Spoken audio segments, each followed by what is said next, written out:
بسم بسم اللہ الرحمن الرحیم۔ بی ایس سی کی کلاس ہماری اسلامیات کی ہے اور ہماری حدیث نمبر ہے 19۔ حدیث نمبر 19 کا آپ عنوان دیکھ لیجئے، وہ 5 کبیرہ گناہ۔ اس حدیث کے اندر جو حدیث کا جو عنوان ہے اور جو اس حدیث کا جو متن ہوگا وہ 5 کبیرہ گناہ سے متعلق ہوگا، یعنی کہ 5 ایسے گناہ جن کو کرنے کے بعد اس کی سزا جو ہے وہ دنیا میں مل جاتی ہے۔ تو بنیادی طور پہ یہ گناہ سوسائٹی کے حوالے سے ہیں کہ جب مجموعی طور پہ کوئی سوسائٹی ایسے گناہوں میں مبتلا ہو جاتی ہے جو گناہ اس حدیث شریف میں بتائے گئے ہیں، تو اس کے اوپر جو ہے وہ اللہ تعالیٰ کا جو عذاب ہے وہ دنیا میں ہی آ جاتا ہے۔ تو آپ دیکھیں اس حدیث کا جو عنوان ہے وہ ہے 5 کبیرہ گناہ، حدیث نمبر 19۔ اس کا آپ متن دیکھیں گے، بسم اللہ الرحمن الرحیم۔ عن ابن عمر رضی اللہ تعالیٰ عنہ ان رسول اللہ صلی اللہ علیہ وسلم، حضرت عبداللہ ابن عمر جو کہ مشہور راوی ہیں، وہ روایت کرتے ہیں کہ رسول اللہ صلی اللہ علیہ وسلم سے کہ آپ صلی اللہ علیہ وسلم نے فرمایا یا معاشر المہاجرین۔ اب یہاں پہ صرف مہاجرین جو وہاں پہ جمع تھے، یعنی جو مکہ سے ہجرت کر کے مدینہ جو صحابہ گئے ہیں اس وقت ان کی ہی جماعت وہاں بیٹھی تھی جن کو آپ صلی اللہ علیہ وسلم نے مخاطب فرمایا تھا۔ تو ان کو مخاطب کرتے ہوئے آپ صلی اللہ علیہ وسلم نے فرمایا کہ یا معاشر المہاجرین، اے جماعت مہاجرین، خصال خصلت کی جمع ہے، خصلت عادت کو کہتے ہیں، ٹھیک ہے۔ تو خصال خمس، 5 عادتیں، ان ابتلیتم بہن، اگر تم ان میں مبتلا ہو گئے، ونزلنا بکم اعوذ باللہ ان تدرکوہن، تو اگر تم ان میں مبتلا ہو گئے یا یہ تمہارے اندر گھس آئیں، ونزلنا بکم کا مطلب ہوتا ہے کہ تمہارے اندر نازل ہو گئیں، یعنی تمہارے اندر یہ برائیاں جو ہیں گھس آئیں، تو اعوذ باللہ، تو میں اس اللہ کی پناہ مانگتا ہوں، ان تدرکوہن، کہ وہ تم میں پیدا ہوں۔ لم، تو یعنی یہاں پہ پہلے تو آپ صلی اللہ علیہ وسلم نے اس انداز میں اپنی بات شروع فرمائی ہے کہ شروع سے ہی آپ صلی اللہ علیہ وسلم یہ بتا رہے ہیں کہ 5 ایسی چیزیں ہیں کہ جن سے تمام لوگوں کو بچنا چاہیے۔ اس لیے آپ صلی اللہ علیہ وسلم کا انداز دیکھیں گے، یہاں پہ آپ صلی اللہ علیہ وسلم نے فرمایا کہ اعوذ باللہ، کہ میں اللہ تعالیٰ کی پناہ مانگتا ہوں ان سے۔ وہ کون سی ہیں؟ لم تظہر الفاحشہ قوم قط حتی یعلنوا بہا، کہ اگر کسی قوم کے اندر، یعلنوا کا مطلب ہوتا ہے اعلانیہ طور پہ کوئی گناہ، کسی گناہ کا ہونا، اور فاحشہ سے مطلب بہرا روی، جو ایسی بد اخلاقیاں جو بہرا روی یا زنا وغیرہ پہ مشتمل ہوتی ہیں، تو ان کے بارے میں آپ نے فرمایا کہ ان تدرکوہن لم تظہر الفاحشۃ قوم قط حتی یعلنوا بہا، کہ اگر کسی بھی قوم کے اندر اعلانیہ طور پہ یہ فحاشی ظاہر ہو جائے، یعنی بہرا روی ظاہر ہو جائے اعلانیہ، الا فشا فیہم الاوجاع، تو اس کے اندر ایسی بیماریاں پھیل جائیں گی، لم تکن فی اسلافہم، جو اس سے قبل ان کے اسلاف، یعنی اس سے قبل جو قومیں گزری ہیں ان کے اندر نہیں تھی۔ یعنی اعلانیہ طور پہ فحاشی میں مبتلا ہو جانے کی وجہ سے قوموں کے اندر ایسی بیماریاں پیدا ہو جاتی ہیں۔ بیماریوں سے مراد یہاں پہ بد اخلاقیاں ہیں، جب سوسائٹی مجموعی طور پر ایسی بد اخلاقیوں میں مبتلا ہو جائے گی جو اس سے قبل کسی بھی امت کے اندر پیدا نہیں ہوئی۔ تو وہ کون کون سی ہیں؟ ولم ینقص المکیال والمیزان، اور اگر ناپ تول میں کوئی کمی کرے گا، مکیال کا مطلب ہوتا ہے ناپنا اور میزان کا مطلب ہوتا ہے کسی بھی چیز کو تولنا، تو مکیال اور میزان یعنی ناپ تول میں، ینقص کا مطلب ہوتا ہے کسی بھی چیز میں کمی کرنا۔ ولم ینقص المکیال والمیزان الا خذوا بالسنین وشدۃ المؤونہ وجور السلطان۔ اب دوسری ایک پہلی بیماری کون سی، پہلا گناہ کون سا ہے؟ وہ فحاشی جو اعلانیہ ہو، اس کے نتیجے کے اندر کیا ہوگا کہ ایسی بیماریاں، ایسی بد اخلاقیاں قوموں کے اندر پیدا ہو جائیں گی جو اس سے قبل کسی قوموں میں نہیں گزری ہوں گی۔ دوسرا گناہ کون سا ہے؟ ناپ تول میں کمی کرنا، ینقص المکیال والمیزان، ناپ تول میں کمی کرنا، اور ناپ تول میں کمی اگر کرو گے تو اس کا کیا نتیجہ نکلے گا؟ خضوع بالسنین، کہ وہاں پہ ایک تو قحط آ جائے گا، وشدت المؤونہ، اور خشک سالی۔ قحط اور خشک سالی کا مطلب ہے کہ وہ قوم معاشی طور پہ جو ہے تباہ ہو جائے گی، اس کے اندر بھوک، افلاس، غربت یہ بڑھ جائے گی۔ وجور السلطان، اور بادشاہ کا کیا ہوگا؟ ان کے اوپر ظالم بادشاہ وہاں پہ مسلط ہو جائیں گے۔ تو ناپ تول میں کمی کی وجہ سے کیا ہوتا ہے کہ کسی قوم میں پیدا ہو جائے تو ان پر خشک سالی اور قحط مسلط کر دیا جاتا ہے، اور وہ قوم ظالم بادشاہوں کا نشانہ بنتی ہے۔ گویا کہ یہ وہ عادتیں ہیں جو پوری قوم میں مجموعی طور پہ اگر پائی جاتی ہوں گی، یعنی اگر مجموعی طور پہ سوسائٹی کے اندر یہ اخلاقی ان کی صورتحال، اخلاقی گراوٹ کی جو صورتحال ہے وہ یہ ہو کہ پوری قوم مجموعی طور پہ ناپ تول میں کمی کرتی ہو، یعنی کہ ہر معاملے کے اندر، صرف یہ نہیں کہ تجارت کے اندر ناپ تول میں، بلکہ ہر طرح کا جو معاملہ ہو وہاں پہ کمی کوتاہی کرتی ہوگی، تو اس کے اندر کیا پیدا ہو جائے گا؟ ایک تو معاشی تنگی پیدا ہو جائے گی کہ وہاں قحط سالی، ٹھیک ہے، اور خشک سالی پیدا ہو جائے گی۔ دوسرا سیاسی طور پہ ان کے اوپر ایسے بادشاہ مسلط ہو جائیں گے جو ظالم ہوں گے. ولم یمنعوا زکات اموالہم، اور اپنے مال کی زکات نہ دینا، یہ تیسرا گناہ. پہلا گناہ اعلانیہ فحاشی، بہرا روی. دوسرا گناہ ناپ تول میں کمی، اور اب یہاں پہ تیسرے گناہ کی طرف بتایا جا رہا ہے کہ زکات نہ دینا. ولم یمنعوا زکات اموالہم الا منع القتل، یعنی اپنے مال کی زکات نہ دینے کے نتیجے میں کون سی بیماری آئے گی؟ منع القتل، کہ ان سے روک دی جائے گی. منع کا لفظ منع سے نکلا ہوا ہے، اس کا مطلب ہوتا ہے روکنا، منع کرنا. تو ان سے روک دیا جائے گا القتل، بارش کو، من السماء، آسمان سے. یعنی زکات نہ دینے کے نتیجہ کیا ہوگا؟ زکات سے مراد وہ ایک شرعی نصاب ہے جو اسلام کی طرف سے ہر مالدار صاحب نصاب پہ فرض ہے، وہ ادنا لازم ہے. تو اگر کوئی قوم زکات نہیں دیتی، صاحب حیثیت ہونے کے باوجود اگر قوم کے افراد جو ہے وہ زکات نہیں دیتے، غریبوں کو ان کا حقوق نہیں دیتے ہیں، تو اس کے نتیجہ کیا ہوگا کہ منع القطر من السماء، کہ آسمانوں سے بارشیں روک دی جائیں گی. اس کا نتیجہ کیا نکلے گا؟ جب آسمانوں سے بارشیں روک دی جائیں گی تو ظاہر ہے اس قوم کی جو زراعت ہے، اس قوم کی جو زراعت سے جو پیدا ہوتی ہیں چیزیں کھانے پینے کی، یا جتنی بھی سبزیاں ہیں یا گندم ہے، اس طرح کی جتنی بھی ایگریکلچرل چیزیں ہیں، وہ ظاہر ختم ہو جائیں گے اس کے نتیجے میں. تو اس کا جو ایک نتیجہ نکلے گا وہ کیا ہوگا کہ پھر وہ قوم دوبارہ خشک سالی میں مبتلا ہو جائے گی.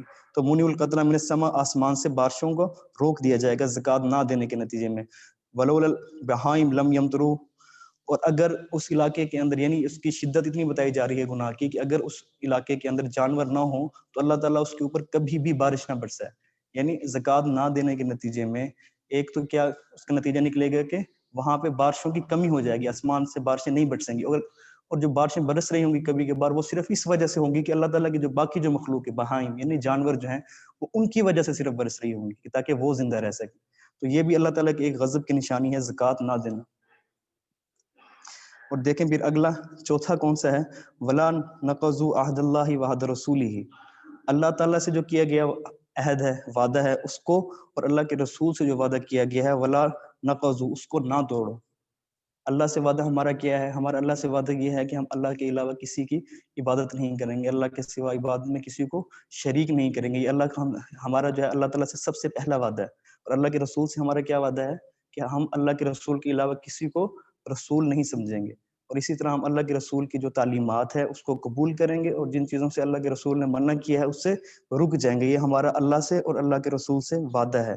تو ولا نقضوا عہد اللہ وعہد رسولہ، اور نہ توڑو اللہ اور اس کے رسول سے جو کیا گیا وعدہ ہے. اس کا نتیجہ کیا نکلے گا؟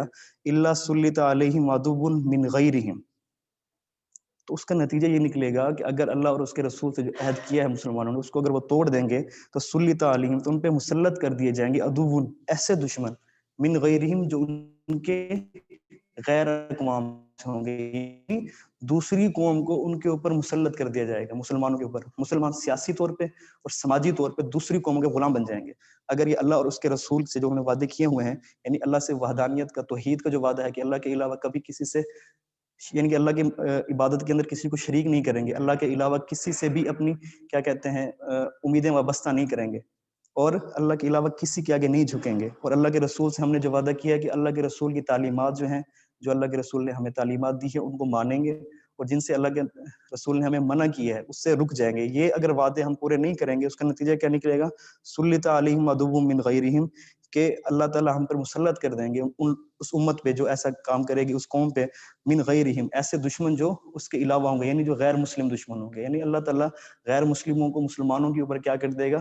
مسلط کر دے گا، اگر مسلمانوں نے یہ کام کیا کہ اللہ اور اس کے رسول سے عہد شکنی کی. تو بنیادی طور پہ یہاں تک 4 گناہ ہو چکے ہیں. ایک کون سا؟ اعلانیہ فحاشی کا. اس کے نتیجے میں کیا ہوگا کہ ایسی بیماریاں آ جائیں گی جو کسی اور قوم میں اس سے قبل نہیں پائی گئی ہوں. دوسرا ناپ تول میں کمی. ناپ تول میں کمی کے نتیجے میں قحط سالی، یعنی معاشی طور پہ معاشی بدحالی مسلط ہو جائے گی. اور سیاسی طور پہ کیا ہوگا؟ ظالم بادشاہ مسلط ہو جائیں گے. اور زکوٰۃ نہ دینا، یہ بھی تیسرا گناہ. اس کے نتیجہ کیا نکلے گا کہ آسمان سے بارشیں نہیں برسیں گی، اور اگر بارشیں برسیں گی بھی صحیح تو وہ صرف اس وجہ سے کہ وہاں پہ دیگر جو مخلوقات ہیں وہ رہ رہی ہیں، صرف انہی کی برکت سے بارشیں ہوں گی. ورنہ انسانوں کے جو افعال ہوں گے زکوٰۃ نہ دینے والے، اس کے نتیجے میں بارشیں نہیں برسیں گی. اور پھر اس کے بعد اللہ اور اس کے رسول سے جو عہد کیا گیا ہے، توحید الرسالت کا جو عہد ہے، اس کو پورا نہ کرنے کا نتیجہ کیا نکلے گا کہ مسلمانوں کے اوپر غیر مسلموں کی حکومت ہو جائے گی. فَيَأْخُذُ بَعْضَ مَا فِي أَيْدِيهِمْ، جو ان کی بہت سی چیزیں ان سے چھین لیں گے. یعنی سیاسی طور پہ ظاہر ہے جب دوسری قوم مسلط ہوگی تو وہ ان سے جو چیزیں ہوتی ہیں جو سیاسی طور پہ جو قوم مسلط ہوتی ہے تو وہ جس پر وہ مسلط ہوتے ہیں اس وہ چیزیں یا ان کی جو بھی تہذیب ہوتی ہے اس کو تباہ کر دیتے ہیں. وَمَا لَمْ تَحْكُمْ أَئِمَّتُهُمْ بِكِتَابِ اللَّهِ إِلَّا جُعِلَ بَعْضُهُمْ بَيْنَهُمْ. اب پانچواں کیا ہے؟ اگر مسلمان حکمران خدا کی کتاب کے مطابق حکومت نہیں کریں گے. وَمَا لَمْ تَحْكُمْ أَئِمَّتُهُمْ بِكِتَابِ اللَّهِ. ائمہ امام، یہ امام کی جمع، امام جو کسی بھی علاقے کا یا کسی بھی ملک کا کیا ہوتا ہے؟ سردار یا سربراہ ہوتا ہے. اگر ان کے حکمران اللہ کی کتاب کے مطابق فیصلے نہیں کریں گے، تحکم کا مطلب ہوتا ہے فیصلہ کرنا، جوئل بأسهم بینہم، تو وہ کیا ہو جائے گا؟ آپس میں خون ریزی شروع کر دیں گے. تو 5 گناہ ہے. 5واں گناہ کون سا ہے؟ فرقہ واریت کے گناہ جسے ہم کہتے ہیں کہ اگر مسلمان اللہ کی کتاب کے مطابق فیصلے نہیں کریں گے تو اس کے نتیجے میں ان کے اپنے اندر فرقہ واریت پیدا ہو جائے گی کہ وہ آپس میں ایک دوسرے کو قتل کرنا شروع کر دیں گے. تو یہاں پہ 5 گناہ جس کا تعلق مجموعی سوسائٹی سے ہے. ہم نے دوبارہ ایک بار ریپیٹ کر لیں ان کو کون کون سے ہیں. پہلا بہرا روی، اعلانیہ بہرا روی جسے ہم فحاشی کہتے ہیں. اعلانیہ بہرا روی کا نتیجہ کیا نکلے گا کہ ایسی بیماریاں پیدا ہو جائیں گی جو اس سے قبل کسی قوم میں نہیں تھی. دوسرا ناپ تول میں کمی، اس کا تعلق بھی ظاہر سماجی معاملات سے ہے. تو اس کا نتیجہ کیا نکلے گا کہ قحط سالی پیدا ہو جائے گی، خشک سالی پیدا ہو جائے گی، معاشی طور پہ تباہی ہوگی، اور سیاسی طور پہ کیا ہوگا؟ ایسے بادشاہ مسلط ہو جائیں گے جو ظالم ہوں گے. تیسرا گناہ کون سا ہے؟ زکوٰۃ نہ دینا. یہ بھی ظاہر اس کا تعلق سوسائٹی سے ہے، انفرادی نہیں ہے یہ بات. مجموعی طور پہ اگر سوسائٹی کے لوگ زکوٰۃ نہیں دیں گے تو اس کا نتیجہ کیا نکلے گا کہ آسمانوں سے بارشیں ہونا بند ہو جائیں گی. اور چوتھا گناہ اللہ اور اس کے رسول سے جو عہد شکنی کرے گا، یعنی اللہ سے کی جو توحید کا ہم نے وعدہ کیا ہوا ہے اور رسول سے اس کی رسالت کا جو ہم نے وعدہ کیا ہوا ہے، جو ہم پہلے کلمے میں اور دوسرے کلمے میں شہادت دیتے ہیں، اور توحید والے کلمے ہم نے اس کا اقرار کیا ہے کہ اللہ کے علاوہ کسی کی بات نہیں کریں گے اور اللہ کے رسول کے علاوہ ہم کسی کی تعلیمات کو نہیں مانیں گے، صرف جو اللہ کے رسول نے ہمیں جو حکم دیا وہ مانیں گے اور جس سے منع کیا ہے اس سے رک جائیں گے. اگر اس میں عہد شکنی کی تو کیا ہوگا کہ غیر مسلم بادشاہ جو ہیں وہ مسلط کر دیے جائیں گے جو ان سے ان کی تمام چیزیں چھین لیں گے. اور چوتھا گناہ کیا ہے؟ اگر حکمران اللہ کی کتاب کے مطابق فیصلے نہیں کرتے تو اس کا نتیجہ کیا نکلے گا کہ آپس کی فرقہ واریت پیدا ہو جائے گی، آپس میں قتل و غارت، خانہ جنگی کی صورتحال پیدا ہو جائے گی. تو مجموعی طور پہ یہ 5 کبیرہ گناہ ہیں، حدیث نمبر 19 میں بیان کیے گئے ہیں. ٹھیک ہے، اس کی تشریح بھی معقول جو تھی وہ ہو چکی ہے، ترجمہ بھی آپ لوگوں نے یاد رکھنا ہے. اور یہاں پہ جو آپ کی بکس کے اندر 5 الگ سے تشریح کی گئی ہے ان گناہوں کی، وہ بھی آپ ایک دیکھ لیں گے. شکریہ.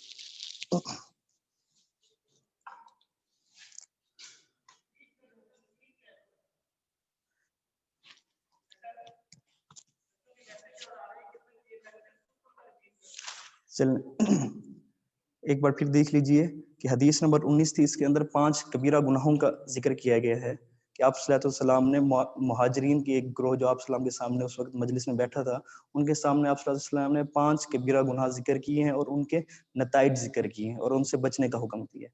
پہلا گناہ کیا ہے؟ اعلانیہ فحاشی. اگر کوئی قوم اعلانیہ طور پہ بہرا روی کا شکار ہو جاتی ہے، اعلانیہ بد اخلاقی کرتی ہے، تو اس کا نتیجہ یہ نکلے گا کہ ان کے اندر ایسی بد اخلاقیاں پیدا ہو جائیں گی، ایسی بیماریاں پیدا ہو جائیں گی، چاہے وہ جسمانی بیماریاں ہوں یا روحانی بیماریاں ہوں، ایسی پیدا ہو جائیں گی جو اس سے قبل کسی میں پیدا نہیں. یہ اعلانیہ فحاشی کا نتیجہ ہے. دوسرا ناپ تول میں کمی. یہ سماجی معاملہ ہے، اس کے اندر لوگ آپس میں جس طرح سے تعلقات رکھتے ہیں تجارتی، اس کے اندر ناپ تول میں کمی کرنا. اگر ایسا کوئی قوم کرے گی مجموعی طور پہ تو اس کا نتیجہ یہ نکلے گا کہ اس قوم کے اندر قحط سالی پیدا ہو جائے گی، یعنی وہ معاشی طور پہ تباہ ہو جائے گی. اور سیاسی طور پہ کیا ہوگا کہ ان کے اوپر ایسے بادشاہ مسلط ہو جائیں گے جو ظالم ہوں گے. اور تیسرا زکوٰۃ نہ دینا. تیسرا گناہ زکوٰۃ نہ دینے کے حوالے سے ولم یمنعوا زکوٰۃ اموالہم، کہ اگر وہ اپنے اموال سے زکوٰۃ نہیں دیں گے تو اس کا نتیجہ کیا نکلے گا کہ منع القطر من السماء، کہ آسمان سے بارشیں روک دی جائیں گی. اور اگر وہ بارشیں ہوں گی بھی صحیح تو ولولا البہائم لم یمطروا، کہ اگر زمین پہ دوسری مخلوقات نہ ہوتی انسانوں کے علاوہ جو اللہ کی دیگر مخلوقات ہیں، اگر وہ نہ ہوتے تو پھر وہاں پہ بارش کبھی نہ ہوتی. یعنی اگر بارشیں کبھی ہو بھی جاتی ہوں تو وہ صرف اس وجہ سے ہوں گی کہ وہ دوسرے جانوروں کی زندہ رہنے کا سبب ہوں گی. اور تیسرا چوتھا گناہ کون سا ہے؟ ولا نقضوا عہد اللہ وعہد رسولہ، اللہ اور اس کے رسول سے جو عہد کیا گیا ہے، یعنی اللہ سے ہم نے توحید کا عہد کیا ہے کہ اللہ کے علاوہ کسی کی عبادت نہیں کریں گے اور اللہ کے علاوہ کسی سے بھی ہم ایسی امید نہیں رکھیں گے. اور اسی طرح عہد رسول ہی، جو ہم نے اللہ کے رسول سے جو وعدہ کیا ہے، اللہ کے رسول سے ہم نے کیا وعدہ کیا ہے؟ رسالت کا وعدہ کیا. اللہ کے رسول نے جو ہمیں تعلیمات دی ہیں اس پہ عمل کریں گے، اور جن چیزوں سے منع کیا ہے اس سے رک جائیں گے. تو یہ جو عہد ہم نے کیا ہوا، جس کا ہم اقرار پہلے کلمے میں کرتے ہیں، کلمہ توحید میں، اور کلمہ شہادت میں جس کا ہم اقرار کرتے ہیں کہ اللہ کے علاوہ کوئی عبادت کے لائق نہیں، اور اللہ کے محمد رسول اللہ کیا ہیں؟ اللہ کے رسول ہیں.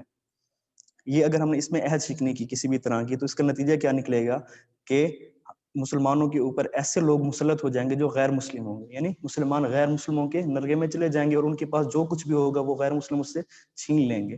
تو اس کا نتیجہ کیا نکلا ہے عہد شکنی کا؟ کہ سیاسی اور معاشی طور پہ مسلمان کیا ہو جائیں گے؟ محکوم بنا دیے جائیں گے.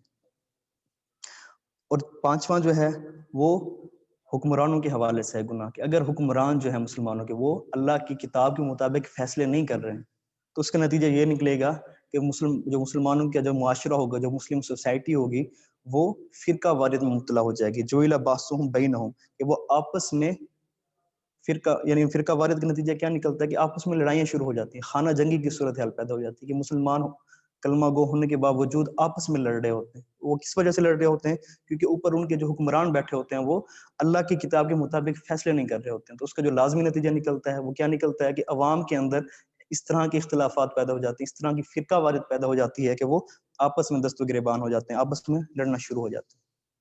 تو یہ 5 گناہ ہیں. یہ سوال ظاہر اہم ہے، اور حدیث جو ہے یہ مکمل آیا کرتی ہے امتحانوں میں. جتنے بھی گزشتہ ہو چکے ہیں ان کے اندر یہ حدیث جو ہے وہ کمپلیٹ آتی ہے، اس کا کوئی ایک ٹکڑا نہیں آتا. تو اس حدیث کو آپ نے کمپلیٹ یاد کرنا ہے، مکمل یاد کرنا ہے، اس کا ترجمہ اور اس کی جو تشریح ہے 5 گناہوں کے حوالے سے. اور اس کو آپ نے بتانا ہے کہ یہ 5 گناہ جو ہیں یہ سوسائٹی کے حوالے سے، کہ اگر کوئی بھی سوسائٹی مجموعی طور پہ اس طرح کے گناہوں میں مبتلا ہوتی ہے تو پھر اس کے یہ نتائج نکلتے ہیں. شکریہ.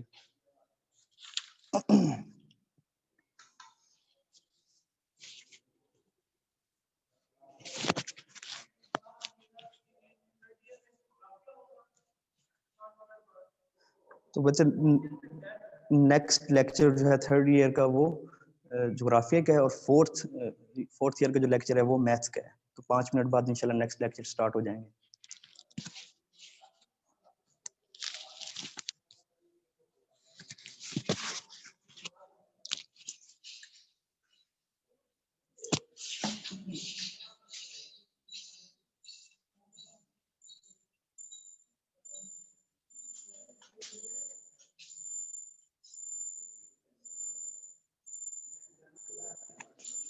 کون سا ہلکے والا؟